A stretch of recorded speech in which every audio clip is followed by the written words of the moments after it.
Al-Yamani kembali bertanya kepada sang khalifah, wahai sang khalifah, bagaimanakah kalau segelas air yang telah khalifah minum, lalu air itu tidak bisa keluar dari tubuh yang mulia?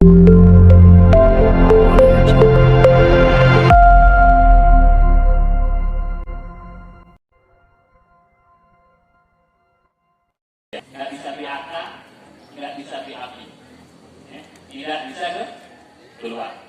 Maka dari sekalian, kalau pernah melihat orang yang ketika diuji oleh Allah Subhanahu wa Ta'ala dengan penyakit yang demikian, nggak bisa PHK dan nggak bisa PAB, itu dibuat saluran baru biasanya. Kemudian diletakkan tempat untuk menampungnya. Bagaimana kalau keadaan itu terjadi pada Al-Yamani mengatakan, wahai khalifah, bertakwalah kepada Allah Subhanahu wa Ta'ala, sesungguhnya jabatanmu, kekuasaanmu dan hartamu tidak lebih dari segelas air. Dengan enaknya maka bersyukurlah kepada Allah Subhanahu wa Ta'ala. Karena itu nikmat dan karunia yang luar biasa yang Allah anugerahkan kepada kita. Makanya Allah Subhanahu wa Ta'ala berfirman, apa wa'aitumul ma'alladzi tasrabun? Apakah pernah kalian memperhatikan terhadap air yang kalian minum? Antum anzaltumuhu minal muzni am nahnul munzilun? Kata Allah, apakah kamu yang menurunkan air tawar itu dari langit atau kami yang menurunkan? Lau nasya'u ja'alnahu ujajan. Kalau seandainya kami berkehendak, kami mau, maka kami jadikan seluruh air di muka bumi ini rasanya asin. Gimana kalau air sumur asin, gitu kan? Air keran asin, air hujan asin, air galon asin. Apa kira-kira yang bisa kita rasakan? Dan Allah sangat berkuasa kalau seandainya Allah Subhanahu wa Ta'ala mau menjadikan hal yang demikian.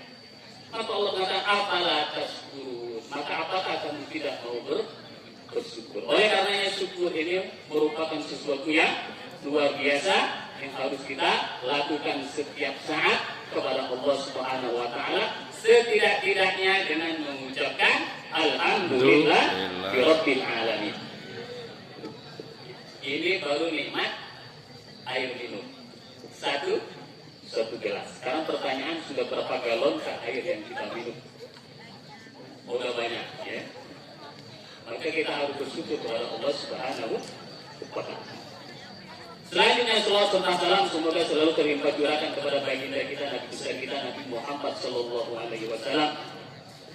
Mudah-mudahan rasa kecintaan kita kepada beliau nantinya dapat mendatangkan syafaatnya beliau di kiamat nanti. Amin ya Rabbal Alamin. Alhamdulillah pembukaan acara kita tadi sudah dilantunkan sholawat. Sholawat ini penting ada di sekalian. Karena ilmu kalau nggak pakai sholawat nggak naik dia. Doa nggak ada selawat nggak naik dia, nggak sampai kepada Allah Subhanahu wa Ta'ala. Bahkan sholat pun dia nggak sah kalau tidak ada selawat kepada baginda kita Nabi Muhammad Sallallahu Alaihi Wasallam. Sallu ala Nabi. Allahumma salli ala Sayyidina Muhammad wa ala ali Sayyidina Muhammad. Bapak Ibu guru, siswa-siswi sekalian yang dimuliakan oleh Allah Subhanahu wa Ta'ala. Pada kesempatan yang baik ini izinkan kami untuk menyampaikan setidaknya ada 3 peristiwa penting yang terjadi dalam perjalanan Isra dan Mi'rajnya baginda kita Nabi besar Muhammad Sallallahu Alaihi Wasallam. Mudah-mudahan kita bisa memetik hikmah dan mengambil pelajaran daripadanya. Peristiwa yang pertama adalah peristiwa yang terjadi sebelum keberangkatan Rasulullah Sallallahu Alaihi Wasallam dari Masjidil Haram ke Masjidil Aqsa. Peristiwa apa adanya? Peristiwa tersebut adalah peristiwa pembelahan dada Rasulullah Sallallahu Alaihi Wasallam. Jadi sebelum Isra Mi'raj dada Nabi itu dibelah. Dan pembelahan ini adalah pembelahan yang ketiga. Karena Nabi itu terjadi 3 kali pembelahan dadanya. Pembelahan pertama itu terjadi ketika beliau masih anak-anak umur sekitar 4 tahun. Ketika beliau masih dalam pengasuhannya Halimatus Sa'diyah, dibelah dadanya, kemudian dikeluarkan segumpal darah yang ada di hatinya, Karena kata Jibril alaihissalam, itulah tempat bersarangnya setan. Maka berarti di hati-hati kita ini ada tempatnya setan. Kalau tidak sering dibersihkan, kemungkinannya nanti tingkah laku kita tidak ubahnya dengan saya nggak bilang ya, ada adik yang bilang ya. Makanya dikeluarkan oleh Jibril, kemudian dibasuh dengan air Zam-Zam, kemudian dikembalikan seperti semula. Jangan ditanya, Ustaz jahitnya pakai apa? Jangan ditanya ya. Operasinya adalah Jibril alaihissalam yang melakukan atas kehendak Allah Subhanahu wa ta'ala. Lalu pembelahan yang kedua terjadi sebelum kenabian Rasulullah Sallallahu Alaihi Wasallam, sebelum beliau diangkat menjadi Rasul. Terjadi pembelahan yang kedua. Pembelahan ini bertujuan agar Rasulullah Sallallahu Alaihi Wasallam memiliki hati yang suci sehingga dapat menerima wahyu dari Allah Subhanahu wa Ta'ala. Lalu pembelahan yang ketiga, inilah yang terjadi sebelum peristiwa Isra dan Mi'rajnya baginda kita Nabi besar Nabi Muhammad Sallallahu Alaihi Wasallam. Kenapa pembelahan itu dilakukan? Karena Nabi akan bertemu kepada Zat yang Maha Suci, Zat yang Maha Sempurna, maka tidak akan sampai kepada Allah Subhanahu Wa Taala kecuali orang yang memiliki hati yang suci. Maka ini pelajaran yang pertama yang bisa kita petik, bahwa kalau kita mau sampai kepada Allah Subhanahu wa Ta'ala adalah dengan hati yang bersih. Al-yawma la yanfa'u malun wala banun illa man atallahu biqalbin salim. Pada hari itu tidak lagi berguna harta, tidak berguna lagi anak-anak, tidak berguna lagi jabatan, tidak berguna lagi pangkat, tidak berguna lagi harta yang banyak ataupun yang luas. Tapi yang berguna pada saat itu adalah hati yang bersih. Itulah yang dinilai oleh Allah Subhanahu wa Ta'ala. Oleh karenanya hati yang bersih ini penting adik-adik sekalian.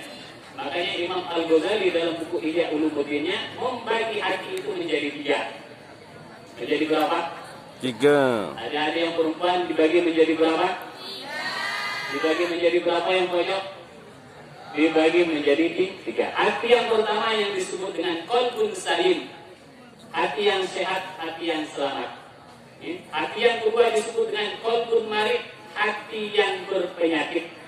Lalu hati yang ketiga itulah yang disebut dengan qalbun mayyit, hati yang mati.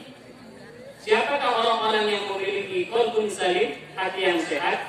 Itulah orang-orang yang mudah untuk menerima kebenaran dan mudah untuk melakukan ketaatan kepada Allah Subhanahu wa Ta'ala. Karena kalau tidak dasarnya hati itu bersih, maka sulit untuk taat kepada Allah Subhanahu wa Ta'ala.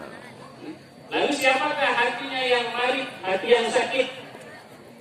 Itulah orang-orang yang hatinya dipengaruhi oleh sifat dendam, sifat dengki, sifat takabur, hasad, iri dan lain sebagainya. Mudah-mudahan kita semua terbebas dari penyakit hati. Ya. Karena penyakit hati ini dampaknya luar biasa. Ya. Penyakit hati itu dampaknya lebih besar daripada dampak penyakit jasmani. Percaya tak adik-adik sekalian? Nanti di neraka itu nggak ada orang ditanya, kamu masuk neraka kenapa? Oh, saya masuk neraka dulu karena saya bisulan. Nggak ada. Kamu kenapa masuk neraka? Dulu saya masuk neraka karena ketika di dunia saya jerawatan. Nggak ada. Tapi kalau ditanya, kenapa kamu masuk neraka? Karena dulu di dunianya takabur, sombong dan lain sebagainya. Kenapa kamu masuk neraka? Karena dulu suka fitnah sana, fitnah sini, makanya dimasukkan ke dalam. Oleh karenanya hati yang berpenyakit itu lebih berbahaya ketimbang jasmani yang sakit. Hati yang sakit itu disebut juga hati yang busuk. Sekarang saya tanya ada hati yang perempuan. Kalau seandainya kita punya hati busuk dan mohon maaf punya kayak busuk, kira-kira yang pertama kita bersihkan yang mana? Ayo. Padahal mohon maaf sebusuk-busuknya titik-titik gitu kan, ya, itu tidak akan menyebabkan kita dilempar ke dalam api neraka.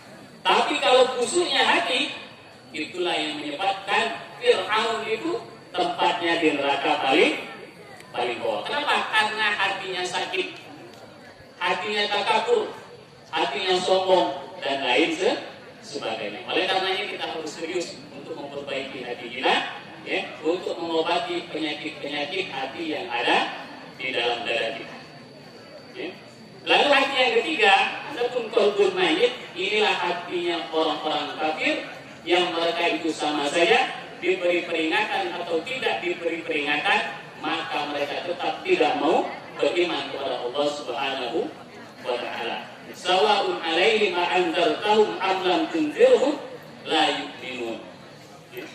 Ini hikmah yang pertama dari peristiwa yang pertama yang bisa kita ambil, yakni pembelahan dada, pembersihan dan pensucian hati. Karena itu syarat kita bisa bertemu dengan Allah Subhanahu wa taala. Lalu peristiwa yang kedua, yang paling penting untuk kita kenang adalah peristiwa Isra-nya Nabi dari Masjidil Haram ke Masjidil Aqsa. Pertanyaannya mungkin kenapa harus dari masjid ke masjid? Kan Nabi bisa saja malaikat Jibril datang ke rumahnya lalu langsung bawa ke langit, kan selesai urusan, betul tidak? Tapi kenapa harus dari Masjidil Haram kemudian lanjut lagi ke Masjidil Aqsa baru naik ke langit? Inilah menunjukkan pentingnya masjid bagi kita. Maka Rasulullah SAW mengatakan, innama ya'muru masajidallahi man amana billahi wal yawmil akhir wa aqamas shalah wa ata'az zakat. Sesungguhnya orang-orang yang memakmurkan masjid Allah itu adalah orang-orang yang beriman kepada Allah dan orang-orang yang beriman kepada hari akhir. Bisa dipastikan kalau orang itu benar-benar dia beriman kepada Allah dan beriman kepada hari akhir, maka pasti dia suka ke masjid. Ada yang suka ke masjid? Siapa yang suka ke masjid? Ke masjidnya numpang ke WC ya? Oh enggak, memang betul-betul ke masjid. Ya. Maka orang-orang yang suka ke masjid, hatinya selalu terpaut dengan masjid, dia mendapatkan jaminan yang khusus dari Allah Subhanahu wa taala. Ada 7 golongan yang nantinya dapat naungan Allah Subhanahu wa taala di saat tidak ada naungan kecuali naungan Allah Subhanahu wa taala. Salah satunya adalah rajulun qalbuhu mu'allaqun bil masjid.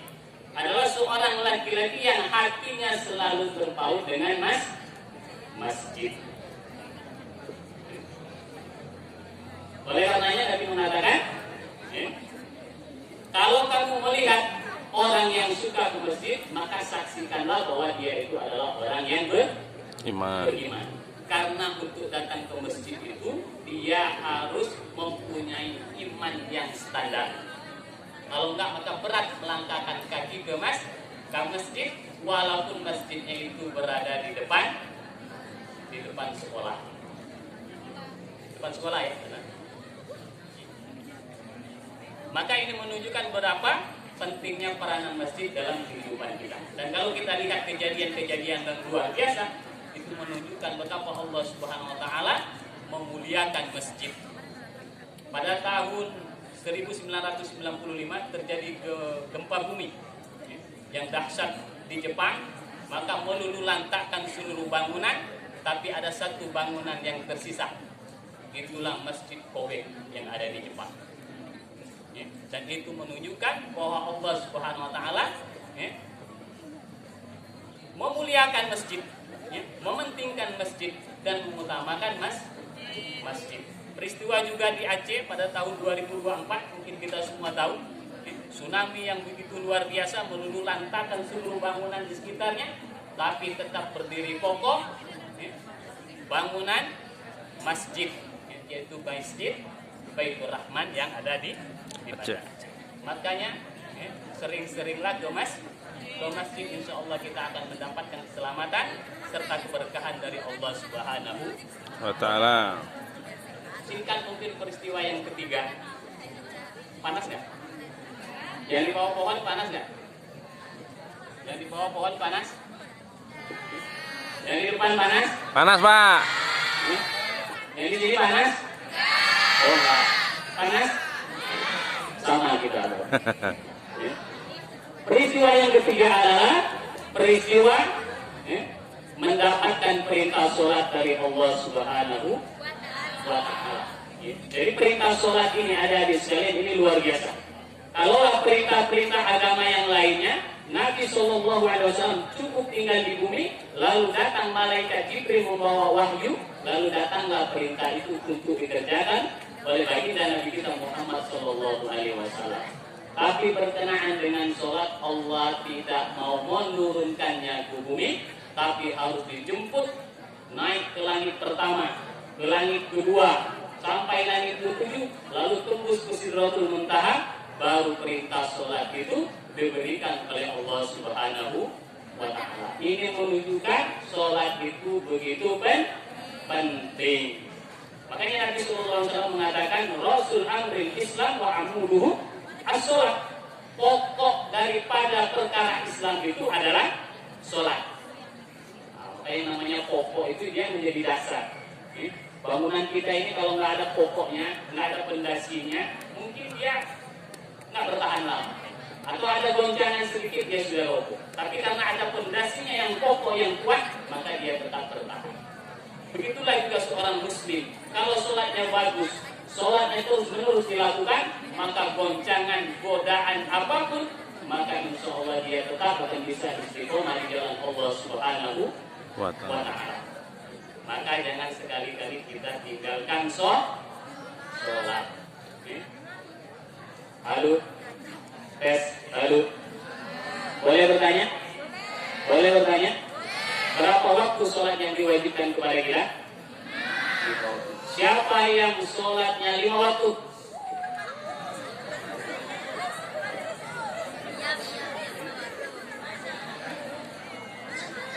Ada?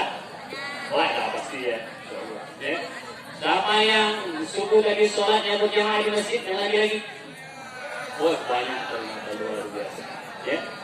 Dan sholat ini adalah sebagai bukti keimanan kita kepada Allah Subhanahu wa Ta'ala.